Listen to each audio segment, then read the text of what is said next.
Assalamualaikum warahmatullahi wabarakatuh. Berjumpa kembali di Asari Tech Channel. Kali ini kita akan melanjutkan tutorial tentang Aswa Kasir.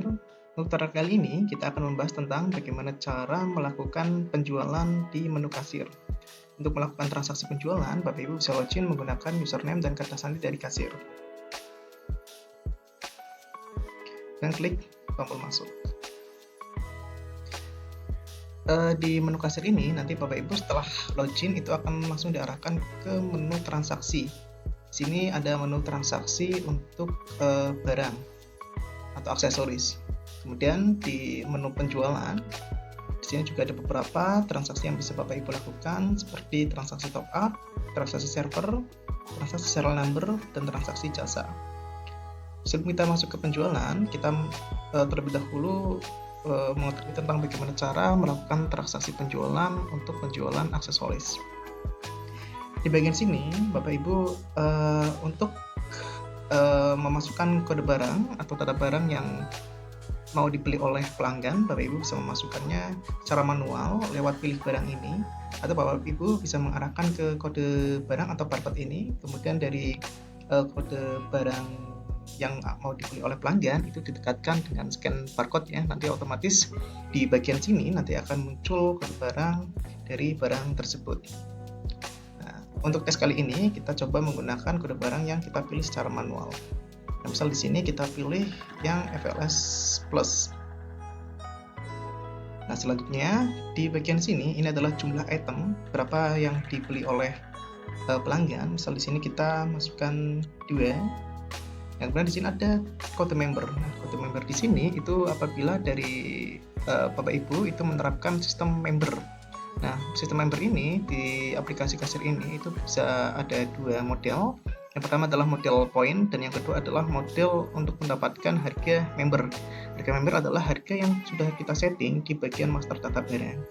Nah, ini nanti balik lagi ke bagaimana manajemen tokonya. Atau kalau misalnya Bapak Ibu tidak mau menggunakan aksi member ini juga tidak apa-apa, tinggal dikosongin saja. Kemudian di bagian sini itu ada beberapa pilihan, yaitu ada ecer.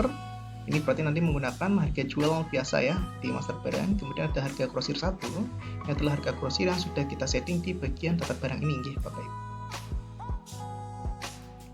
Nah, kalau misalnya tadi pakainya eceran, nanti maka yang akan didapatkan oleh pelanggan adalah harga jual ini. Nah, kalau misalnya grosir, maka di sini grosir 2 di sini dan grosir 3 di sini. Jadi nanti Bapak Ibu kalau misalkan memang menerapkan sistem grosir, untuk grosir 1, 2, dan 3 ini wajib diisi. Nah, kemudian klik simpan. Data barang sudah berhasil disimpan, maka akan muncul data barangnya di bagian sini. Kemudian bagaimana Bapak Ibu kalau misalkan ada yang menawar ya atau minta harga lebih murah lagi. Nah, Bapak Ibu bisa melakukan aksi diskon itu di bagian sini. Nah, setelah tadi disimpan, nanti di bagian sini ada aksi edit. Bapak Ibu bisa klik edit, kemudian di sini dimasukkan. Katakanlah misalkan tadi harga 30.000, kita ubah menjadi 27.000. Nah, jumlahnya 1. Ini jangan lupa untuk jumlah ini harus diinputkan secara manual. Nah, kemudian di sini ada diskon persen. Ini kalau misalnya Bapak Ibu menggunakan persen juga bisa, nanti akan disesuaikan diskonnya itu di sini ya. Bapak Ibu katakan misalkan di diskon 10% juga bisa dimasukkan di sini. Atau langsung edit, ini lebih mudah ya karena Bapak Ibu tidak perlu harus menghitung terlebih dahulu. Nah, kemudian setelah di edit disesuaikan, tinggal klik simpan. Maka di sini nanti akan ada keterangannya, harga jualnya berapa, terus di sini diskonnya berapa, dan kemudian total harga itu berapa. Di sini juga ada keterangan stok bahwa dari kode barang ini itu masih ada sisa stok 247. Jadi kalau misalnya ada pembelian lagi atau transaksi lagi, masih ada sisa stok yang seharusnya bisa dilakukan transaksi. Nah, kemudian kalau misalnya Bapak Ibu tidak jadi membeli, Bapak Ibu bisa klik aksi hapus ini dan klik ya.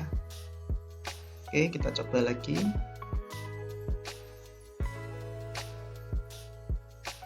Nah, kemudian di sini ada hapus semua ya. Jadi katakanlah misalkan Bapak Ibu sudah memasukkan banyak data barang nih, ternyata tidak jadi transaksi, Bapak Ibu bisa klik hapus semua ini. Jadi tidak perlu menghapus satu persatu. Itu kita coba 2 item. Dan setelah 2 item misal ini kita diskon ya Bapak Ibu ya, Bapak Ibu. Ini 1. Simpan.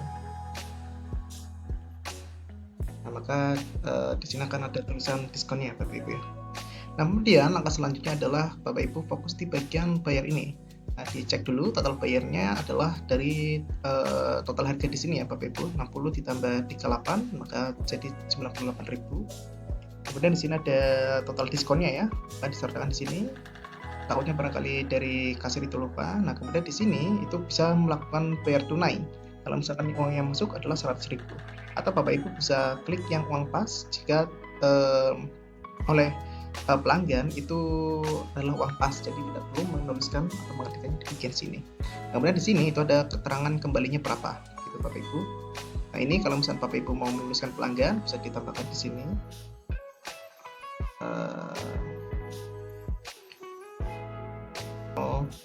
Dini ya, di bagian sini. Nah, kemudian di sini adalah kode saldo. Nah, perlu diketahui bahwa kode saldo di sini adalah nantinya transaksi penjualan ini akan masuknya itu ke kas mana ya. Nah, di sini ada bisa masuk ke kas toko, BRI atau PayPass ya. Contoh misalkan pelanggan itu membeli lewat transfer bank, maka Bapak Ibu bisa memilih yang BRI atau kasir bisa memilih BRI. Tapi kalau misalkan transfernya bayarnya itu lewat tunai, maka nanti masuknya di kas toko seperti itu. Dan setelah diisi semua untuk keterangan bayar ini, Bapak Ibu bisa klik bayar. Untuk yang pelanggan ini tidak wajib ya Bapak Ibu, jadi kalau misalkan mau dikosongkan juga tidak masalah gitu ya. Klik bayar. Nah, kemudian di sini akan ada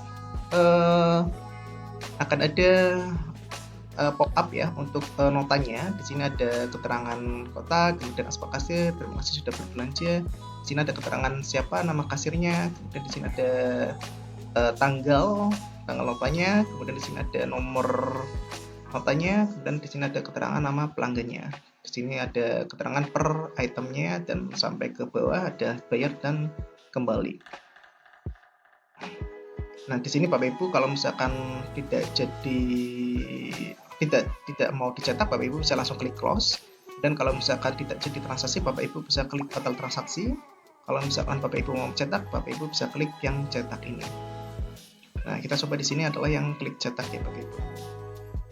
Nah, dan akan muncul view dari notanya di bagian sini. Nah, kemudian Bapak Ibu perlu nih di setting di bagian sini. Nah, ini biasanya kalau Bapak Ibu pertama kali menggunakan Aspa Kasir itu perlu melakukan setting ya.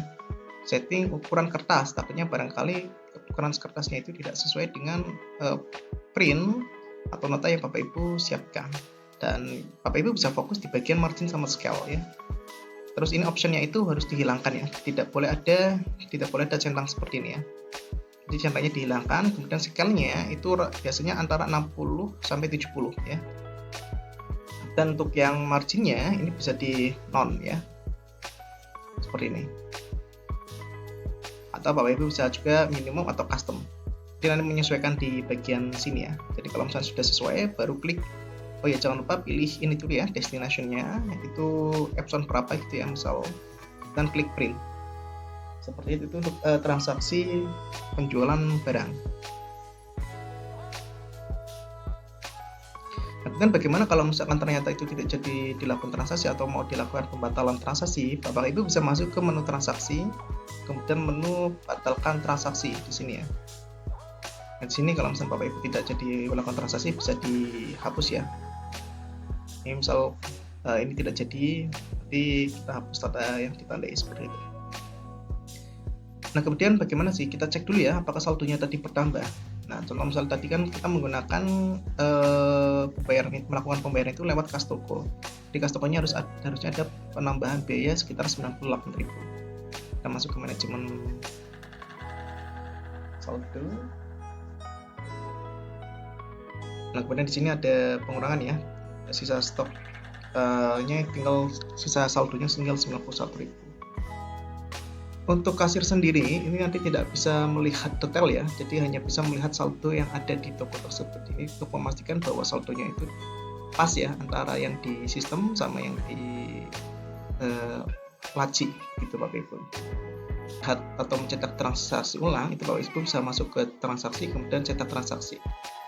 sini. Nanti Bapak Ibu bisa klik yang rincian ini ya, dan cetak ulang seperti itu. Mungkin itu yang bisa saya sampaikan untuk bagaimana cara melakukan transaksi di Aspa Kasir ini. Terima kasih.